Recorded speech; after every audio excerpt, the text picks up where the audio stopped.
Hey guys, welcome to the second episode where we will be talking about planning backwards, planning in reverse. How you can achieve your goals planning backwards. It's still pretty early into 2022 and I'm sure we're still kind of excited about the New Year's, but I feel like this is probably the right time to start planning ahead and really focus on the future and what your year is going to look like. You don't just want the year to go however it wants to go. You want to have a little bit of control. You can't completely control everything, but having a little bit of control, maybe like 70% of control, is good and usually brings results. In today's episode, we'll be talking about how you can achieve your goals planning backwards. And I know you're probably thinking, what does it mean planning backwards? Does that mean I'm starting from the last step of it all? But you know what? I'm going to break it down for you guys right now. I'm trying to keep this episode really short, so I'm just going to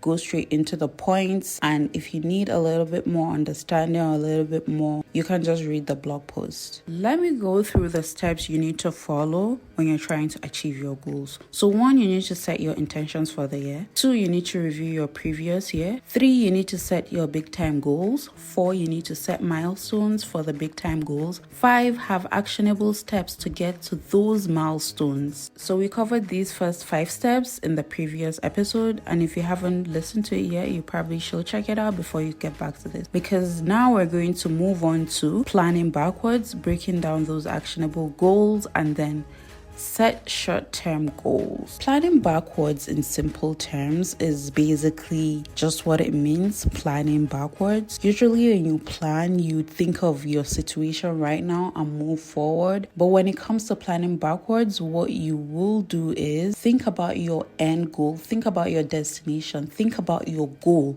and start there. And when I say start there, actually write it down. Don't just think about it. This is exactly what I want to achieve. And then now you think about it, what is the last step? And you're probably like, but right here, right now where I am, that's kind of where I want us to start. But don't worry, when you start from behind, you're going to get all the way to where you are right now. So technically, the whole goal of planning backwards is that you get to fill in all the blanks. You get to connect all the dots. You don't just start here and reach to a midpoint or reach a certain level of uncertainty and not know what to do. When you plan backwards, it means you have all your steps that you need to take to get to this destination. I just want to say real quick that if you haven't listened to the previous episode, you probably should, because in the previous episode, we kind of set the tone for the year. We reviewed the previous year and also set actionable goals. You don't just set a random goal like I want to make more money in 2022. That's not actionable. That doesn't mean anything. That's literally just a wish. Wishes don't just come true without a goal. So you need to go back to the first episode, set your intentions for the year, set your big picture goals, and then come back here, because now we're taking those big picture goals and breaking them down. So let me give you a real quick example to give you a better understanding of what it means to plan backwards so you can truly apply it with your goals. So think about it. You're about to head out to the park and your goal is technically to get to the park. The park is your destination. If you've been there a few times, then it's like, oh, easy. You don't even really think about it. You just go there because you know how to get there. If you've never been there, however, and you don't know how to get there, you're probably like, oh, I don't know if I want to do this. But then you remember that you have Google Maps on your phone and you're like, oh, I can get there. Pull out your map and you put in the location. All of a sudden you have this roadmap that takes you to the park.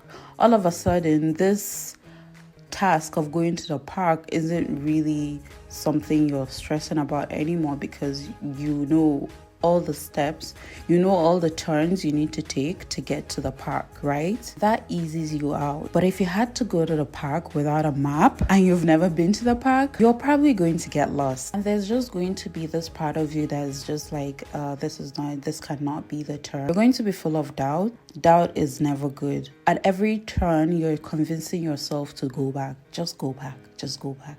Because going back is familiar and going back is safe and going back, you're certain at least you're going back home. So when you plan backwards, it gives you this certainty. You know the exact turns you need to take to get to your final destination. That gives you confidence. And with confidence, it's a lot more easier to stay consistent. It's a lot more easier to stick to your plan. And in fact, this is where I would even advise you creating a vision board, because at this point, you already have your roadmap. You just need something to motivate you. The confidence you get when you know that as long as I continue with these specific steps, I'm sure to get to my destination. That way, it doesn't matter how long it takes. You just know that as long as I keep at it, as long as I stay consistent, as long as I stick to this, then I'm definitely going to get to that end goal. There is no way you'll wake up every morning and make progress every day and you wouldn't get to your destination. There's absolutely no way. The only way you wouldn't get there is either one, you're on the wrong path, two, quit halfway because you got tired or you're uncertain. I feel like we have a decent understanding of what planning backwards is. Now you need to break down the goals. Like I said,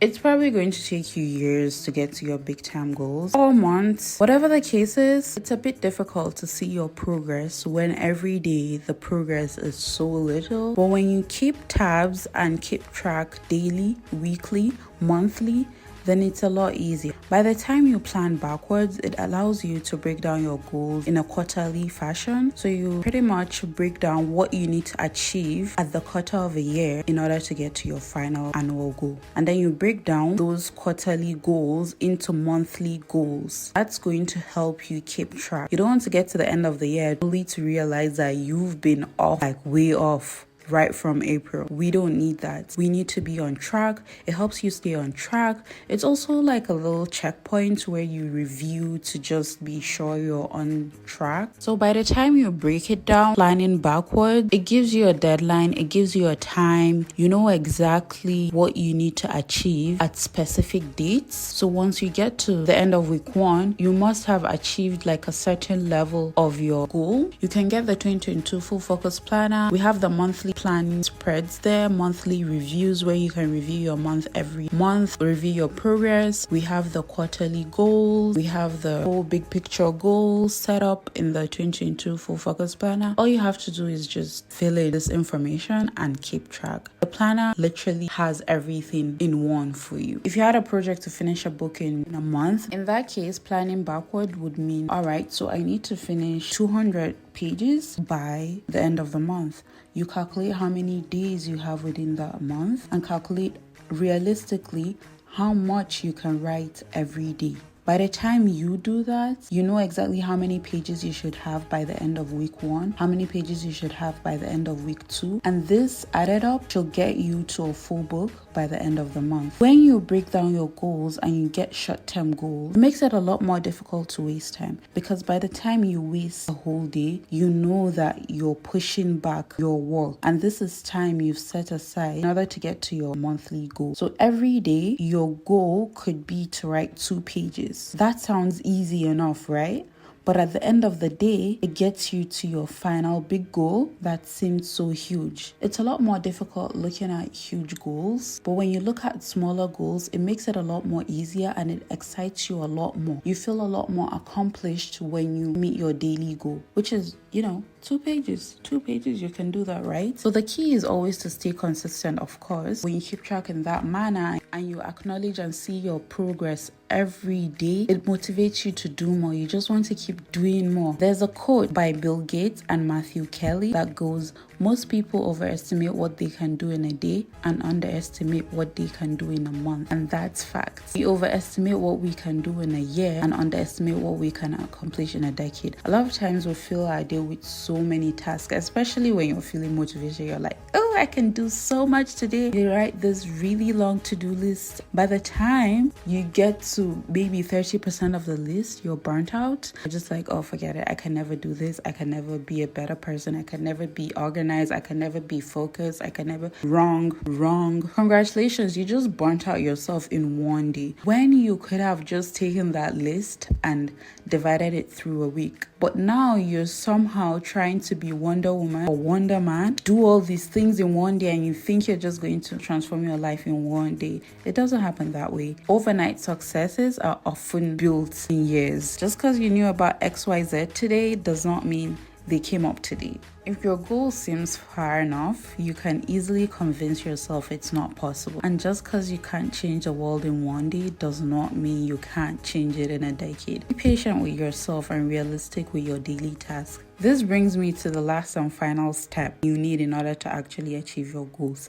Start now, not later, not tomorrow, certainly not next year. Right now, I need you to drop everything you're doing, pick up a planner. When it's written down, it becomes more real. So write it down. Design a vision board if you have to. Get you a planner. You can even get the free planner. Just start planning, start being consistent, actually start showing up. And also you can join our free accountability Facebook group where we share our weekly tasks. We share our weekly progress report on the Facebook group, and it helps us stay accountable. It helps us stay consistent. It's just, a little accountability. If you want to see the data on accountability, you should check out the last podcast episode or just check it out on the blog. 2021 review, and you can see the statistics. The math don't lie. Accountability truly helps you accomplish a whole lot more than you would have without accountability. With that being said, this brings me to the end of this podcast. I hope you've learned a thing or two here, and I'll see you guys in the next episode. Let me know what you guys want me to talk about in the podcast. If you have any topic suggestions and all that stuff, support your girl.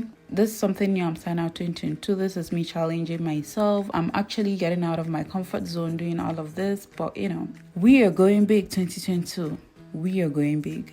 Go big or go home. And I need you to show up.